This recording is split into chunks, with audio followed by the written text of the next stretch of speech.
अस्सलाम वालेकुम। आज का आर्टिकल जो है वो है 18th अमेंडमेंट के बारे में। 18th अमेंडमेंट जो है वो पॉलिटिकल साइंस में इंतहाई इम्पोर्टेंट क्वेश्चन बन जाता है कि 18th अमेंडमेंट क्यों हुई थी, इसके पीछे बैकड्रॉप क्या था, क्यों इसमें कौन कौन सी अमेंडमेंट की गई थी, तो सब हम देखेंगे क्योंकि 18th अमेंडमेंट ही है जिसने प्रोविंशियल ऑटोनॉमी दी थी। तो इस इम्पोर्टेंट क्वेश्चन को डिस्कस करते हैं। उससे पहले यहाँ पे देखें इंपॉर्टेंट टर्म्स यूज़ की गई हैं।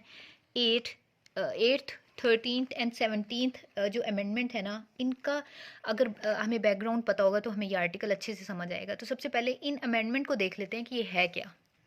अच्छा, सबसे पहले देख लेते हैं पाकिस्तान में कितने कॉन्स्टिट्यूशंस आए हैं। पाकिस्तान में तीन जो मेजर है ना वो हमारे कॉन्स्टिट्यूशंस आए हैं। एक आया है 1956 में, दूसरा आया है 1962 में और तीसरा आया है 1973 में। 1973 का ही कॉन्स्टिट्यूशन जो है वो अभी पाकिस्तान में चल रहा है, 1973 कॉन्स्टिट्यूशन ऑफ पाकिस्तान। अब इन तीनों कॉन्स्टिट्यूशंस का हम बैकग्राउंड देख लेते हैं। जो 1956 का कॉन्स्टिट्यूशन है ना, वो पेश किया गया था जो हमारे गवर्नर जनरल थे इस्कंदर मिर्ज़ा। और उस टाइम पे हमारे जो पीएम थे वो ये गवर्नर जनरल थे इस्कंदर मिर्ज़ा, और उस टाइम पे जो हमारे पीएम थे वो थे चौधरी मोहम्मद अली। इन्होंने मिलकर पाकिस्तान के 1956 का कॉन्स्टिट्यूशन दिया था जो कि हमारा पहला कॉन्स्टिट्यूशन था। जैसे हमने देखा है हमारे 3 कॉन्स्टिट्यूशन बने हैं टोटल। तो 1956 का जो कॉन्स्टिट्यूशन था, तो 1956 का कॉन्स्टिट्यूशन क्या था? पार्लियामेंट्री फॉर्म ऑफ गवर्नमेंट थी। तो ये जब पहला कॉन्स्टिट्यूशन आया 1956 में आया, गवर्नर जनरल थे हमारे इस्कंदर मिर्ज़ा और पीएम थे चौधरी मोहम्मद अली। और ये क्या था? पार्लियामेंट्री फॉर्म ऑफ गवर्नमेंट था। पार्लियामेंट्री फॉर्म ऑफ गवर्नमेंट में क्या होता है? 2 हेड होते हैं हमारे पास। एक होता है हेड ऑफ गवर्नमेंट और एक होता है head of state. Parliamentary form of government में 2 हेड होते हैं। हेड ऑफ गवर्नमेंट कौन होता है? पीएम होता है। और हेड ऑफ स्टेट कौन होता है? प्रेसिडेंट होता है। अब यहाँ पे देखें प्रेसिडेंट अभी कौन है हमारे पास? क्या है? पार्लियामेंट्री फॉर्म ऑफ गवर्नमेंट है। पार्लियामेंट्री फॉर्म ऑफ गवर्नमेंट में भी हमारे पास 2 हेड हैं, एक हेड ऑफ गवर्नमेंट है और एक हेड ऑफ स्टेट है। हेड ऑफ स्टेट इस वक्त कौन है? प्रेसिडेंट आरिफ अलवी। और हेड ऑफ गवर्नमेंट इस वक्त कौन है? पीएम जो है शहबाज शरीफ। तो ठीक है, पार्लियामेंट्री फॉर्म ऑफ गवर्नमेंट में ये होता है। अब पार्लियामेंट्री फॉर्म ऑफ गवर्नमेंट में पावरफुल कौन होता है? वो होता है पीएम। पीएम के पास ज़्यादा पावर होती है। प्रेसिडेंट जो है वो एक सेरेमोनियल रोल प्ले करता है पार्लियामेंट्री फॉर्म ऑफ गवर्नमेंट में। तो जो 1956 का कॉन्स्टिट्यूशन आया ना, उसमें क्या थी? पार्लियामेंट स्ट्रांग थी, मतलब पीएम स्ट्रांग था। तो इस्कंदर मिर्ज़ा ने क्या किया? अयूब को कॉल किया, क्योंकि इस्कंदर मिर्ज़ा क्या थे? गवर्नर जनरल थे और पीएम कौन थे? चौधरी मोहम्मद अली। तो पावरफुल कौन हो गया? पीएम हो गया अकॉर्डिंग टू 1956 के कॉन्स्टिट्यूशन को। तो इस्कंदर मिर्ज़ा ने कॉल किया अयूब खान को। अयूब खान आए। तो अयूब खान आए और उन्होंने 7 अक्टूबर 1958 को पाकिस्तान का जो फर्स्ट कॉन्स्टिट्यूशन बना था 1956 का, उसको एब्रोगेट करके क्या लगा दिया? मार्शल लॉ लगा दिया। अब 56 का कॉन्स्टिट्यूशन जो है वो ख़त्म हो चुका है और अयूब साहब जो हैं वो आ चुके हैं और उन्होंने मार्शल लॉ लगा चुके हैं।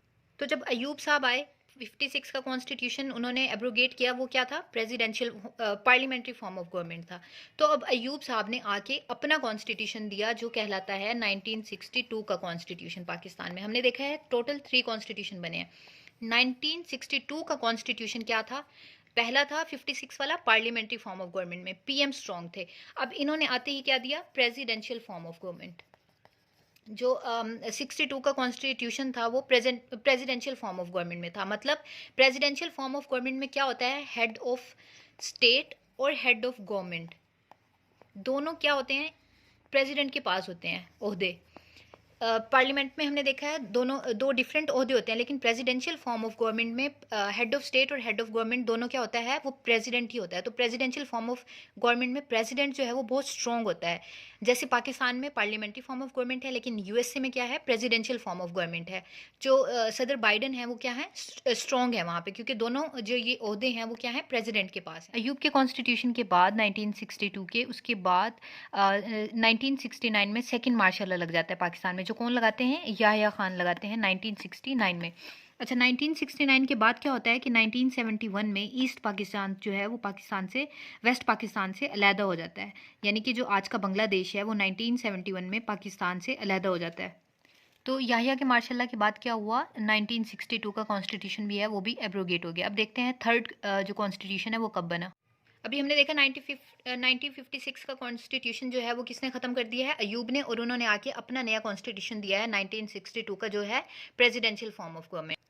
1962 के बाद पाकिस्तान में आया 1973 का कॉन्स्टिट्यूशन, जो अभी भी वर्किंग कर रहा है पाकिस्तान में, ठीक है। 1973 का कॉन्स्टिट्यूशन किसने दिया था, ZA भुट्टो, यानी कि जुल्फ़कार अली भुट्टो ने हमें 1973 का कॉन्स्टिट्यूशन दिया है। और ये कॉन्स्टिट्यूशन भी क्या था, पार्लियामेंट्री फॉर्म ऑफ गवर्नमेंट पे बेस था, मतलब PM ज़्यादा स्ट्रॉन्ग थे, ठीक है। तब क्या होता है, 1979 में ज़ियाउल हक साहब आ जाते हैं।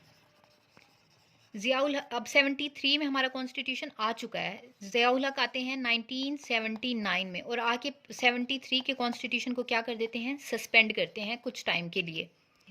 और 73 के कॉन्स्टिट्यूशन में एक अमेंडमेंट करते हैं, 8th अमेंडमेंट जिसे बोलते हैं, यहाँ से कहानी स्टार्ट हो रही है। 8th अमेंडमेंट में क्या होता है, जुल्फ़कार अली भुट्टो ने क्या दिया था, पार्लियामेंट्री फॉर्म ऑफ गवर्नमेंट, मतलब PM ज़्यादा स्ट्रॉन्ग है। तो ज़ियाउल हक क्या चाह रहे थे, वो चाह रहे थे कि जो प्रेसिडेंट का ओहदा है वो स्ट्रॉन्ग होना चाहिए। तो उन्होंने एक अमेंडमेंट की 58(2)(b, ये बी की क्लॉज जो है ये इंट्रोड्यूस करवाई गई 1973 के कॉन्स्टिट्यूशन में, जिसके अकॉर्डिंग प्रेसिडेंट जो है वो असेंबली को डिसॉल्व कर सकते हैं। प्रेसिडेंट के पास पावर दे दी गई कि वो डिसॉल्व कर सकते हैं असेंबली को, ठीक है। ये क्लॉज बहुत ज़्यादा इंपॉर्टेंट है। 58(2)(b ये अमेंडमेंट की गई, 8th अमेंडमेंट इसे बोलते हैं, जो की गई हमारे 73 के कॉन्स्टिट्यूशन में, कि प्रेसिडेंट को पावर दे दी गई कि कोई भी असेंबली होगी उसके PM जो हैं उसको प्रेसिडेंट जब चाहे हटा सकते हैं। और इस अमेंडमेंट के बाद जो हमारा 1973 का कॉन्स्टिट्यूशन है ना, उसको बहाल कर दिया गया, ठीक है। अब ज़ियाउल हक तो पावरफुल तो हो गए कि वो असेंबली को किसी भी वक्त घर भेज सकते हैं। तो ये 8th अमेंडमेंट जो है इसलिए इंपॉर्टेंट है, जो प्रेसिडेंट को क्या करती है, पावरफुल बनाती है। हमारी जो 73 का कॉन्स्टिट्यूशन तो पार्लियामेंट्री चल रहा है, लेकिन अब हो गया है सेमी प्रेसिडेंशियल, क्योंकि इस एक अमेंडमेंट की वजह से जो पावरफुल बन गया वो प्रेसिडेंट बन गया, कि वो किसी भी वक्त असेंबली को घर भेज सकते हैं। अच्छा, अब इसी क्लॉज को यूज़ करते हुए 58(2)(b को यूज़ करते हुए पाकिस्तान के बहुत ज़्यादा PM जो है ना, उनकी हुकूमतों को घर भेजा गया है। नवाज शरीफ की भी, बेनज़ीर की भी, आई थिंक गुलाम इसहाक़ खान थे, और फ़ारूक लगारी ने नवाज शरीफ और बेनज़ीर दोनों की गवर्नमेंट को ये आर्टिकल का यूज़ करते हुए घर भेजा था। तो इस सब के बाद बेनज़ीर और नवाज शरीफ इस आर्टिकल से बहुत परेशान थे, इस अमेंडमेंट से, 2B की जो अमेंडमेंट थी ना, इससे बहुत ज़्यादा परेशान थे। तो जब 1990 में नवाज शरीफ की गवर्नमेंट आती है ना, तो नवाज शरीफ डिसाइड करते हैं कि जो 8th अमेंडमेंट की गई थी ज़ियाउल हक की तरफ से, इस अमेंडमेंट को जो है ना वो ख़त्म कर देते हैं, ताकि जो PM का जो ओहदा है वो पावरफुल रहे, और प्रेसिडेंट जो है वो किसी भी गवर्नमेंट को घर ना भेज सके। तो नवाज शरीफ ने 13th अमेंडमेंट की थी कॉन्स्टिट्यूशन में 73 के, और इसको जो 2B है ना, 58 जो 2 रहा, ये B को जो है ना वो ख़त्म कर दिया गया। जो प्रेसिडेंट की जो पावर थी ना, उसको ख़त्म कर दी गई कि वो असेंबली को जो है ना वो डिसॉल्व नहीं कर सकेंगे।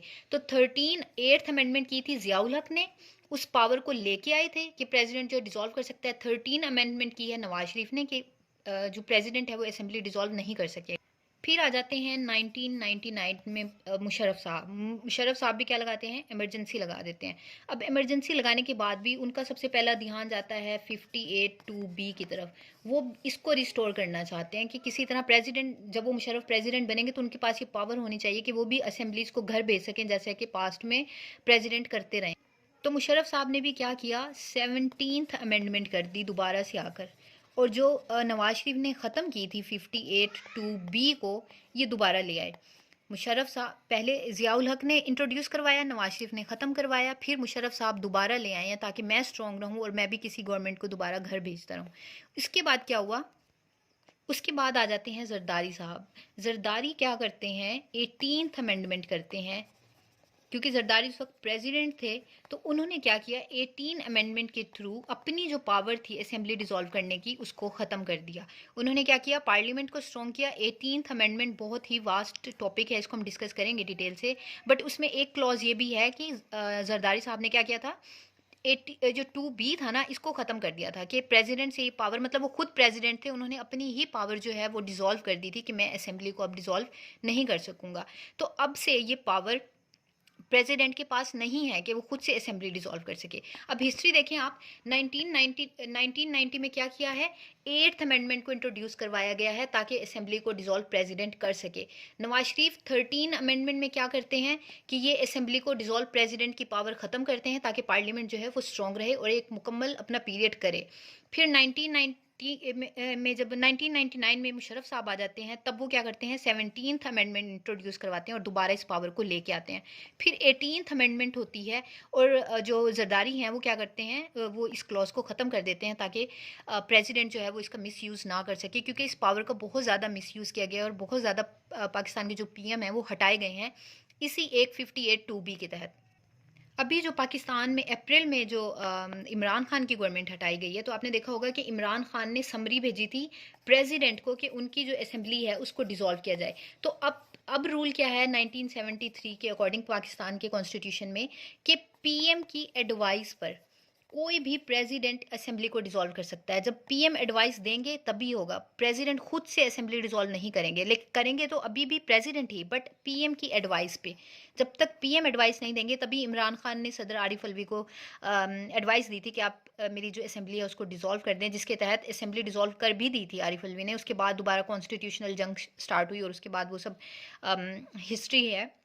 क्या है, 58(2)B जो था ना, उन्होंने प्रेसिडेंट को इतना स्ट्रॉन्ग किया कि वो किसी भी वक्त किसी भी असेंबली को डिसॉल्व कर देते थे। लेकिन अब क्या है, अब पीएम की एडवाइस पे ही असेंबली डिसॉल्व हो सकती है। तो इस पे ही हमारा वो आर्टिकल बेस है। ठीक है, तो ये देखिए इसी में ही यूज़ किया गया है 8th 13 एंड 17th, और उसके बाद ये पूरा 18th अमेंडमेंट जो हमने डिस्कस किया है। अगर आप चाहते हैं कि इस आर्टिकल पे मैं लेक्चर बनाऊँ तो आप